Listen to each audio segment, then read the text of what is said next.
Hi అండి. మనమైతే ఇప్పుడు ఒక 4 టిప్పులు చెప్పుకుందాం. అదేంటంటే ఫస్ట్‌గా నెయ్యి మనం కాస్తాం గదండీ! కాచిన తర్వాత గోదారి ఉంటుంది గదా! గోదారి అంటుకుపోయి ఉన్నప్పుడు దానిలో ఒక బెల్లపు గడ్డ ఎయండి.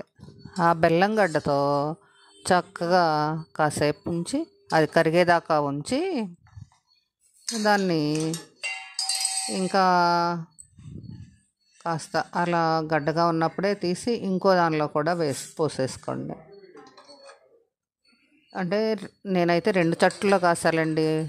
ఒకటేమో కొంచెం ప్యూర్‌గా ఉన్న నెయ్యి, ఒకటేమో మరి మీగడ కొంచెం ఎక్కువ శాతం నిల్వ ఉన్న నెయ్యిదనమాట. అలా ఈ రెండిట్లో కూడా వేరు కాసాను.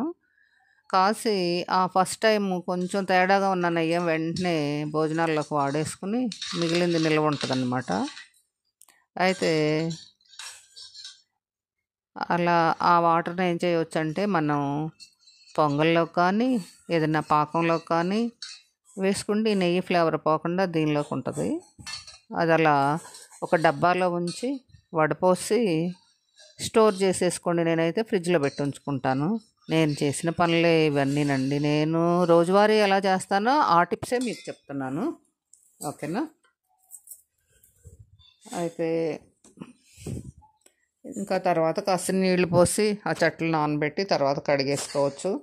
అంటే ఇది కడగడము ఈజీ, ఇటు సమయానికి బెల్లం కొట్టేసే పని లేకుండా ఈజీగా మనం ఏదైనా స్వీట్ చేసుకోపోయేటప్పుడు మనకు చాలా ఈజీగా పాకం రెడీ అవుతుంది అనమాట. నేను ప్రతిసారి కూడా ఈ పనే చేస్తుంటాను. ఇంకా శుభ్రంగా ఆ నీళ్ళన్నీ వంచేసి తుక్కు పారేసుకుని అలా వడపోసి మాత్రమే దాచిపెట్టుకోండి. ఇక దాని తర్వాత ఈ కార్తీక మాసంలో దీపారాధన ఎలా చేశానంటే అలా వాటర్ బాటిల్స్, డిస్పోజల్ బాటిల్స్లో పెట్టినవేమో, చిన్న బాటిల్స్లో పెట్టినవేమో సాంతం నూనె అయిపోలేదండి. చూడండి, నూనె అలాగే ఉండిపోయింది.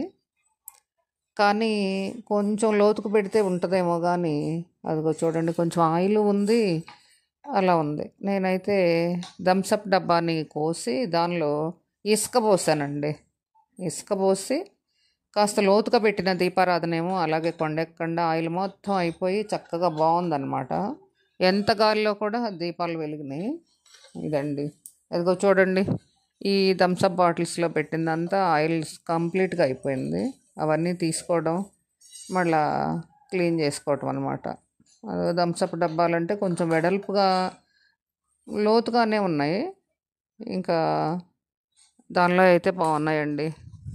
ఈ కార్తీక మాసానికి ఈ టిప్ చాలా బాగా ఉపయోగపడుతుంది ఫ్రెండ్స్. మీరు కూడా ట్రై చేయొచ్చు. అది చాలా ఈజీ ప్రాసెస్ కదా. అసలు ఎంతో హాయిగా, అంటే ఇసుక ఎందుకు పోసానంటే గాలి వస్తే కొట్టుకుపోకుండా ఉండటానికి, అందుకోసం. ఇసుక అయితే బరువుగా ఉంటుంది కదా. మామూలుగా ఈ డబ్బాలో ఎంత మాత్రం పిచ్చి పిచ్చి డబ్బాలు అయితే వీటిలో ఇంకేముంది. అలాగే ఇంకా మూడో టిప్ ఏంటంటే ఒక ప్లాస్టిక్ డబ్బా తీసుకుని దానిలో ఒక క్లాత్ వేసి ఇలా ఆయిల్ పోసి దానిలో పెట్టుకుంటే, ఇదిగో చూడండి, నేను కూడా వంటకి యూజ్ అయ్యేలాగా ఒక గుంట గరిటె కూడా వేశాను. తర్వాత ఆ మూతకి చాకు తీసుకుని ఒక హోల్ చేసి అలా అలా సెట్ చేసుకున్నాను అనమాట. ఇదైతే మనం సూపర్ మార్కెట్లో ఎలాంటివి కొనుక్కొస్తున్నామో దాదాపు ఆ టైప్ దానిలాగా ఉపయోగపడుతుంది. నూనె అటు ఇటు ఎలా కదిపినా కానీ పోదన్నమాట. చూడండి, ఈ టిప్ అయితే మీ అందరికీ చాలా బాగా ఉపయోగపడుతుంది. డబ్బులు లేకుండా మన ఇంట్లో ఉన్న వస్తువులతోటే సరిపోయింది. అదే సరే, మీరు ఇలా చేసేసుకోండి. మా బుజ్జోడు అయితే ఒక చిన్న డబ్బాలో ప్యాంట్ షర్ట్ వేసేసాడంట, తీసుకొచ్చాడు. ఇక్కడైతే ఇంకా నన్ను మాట్లాడినే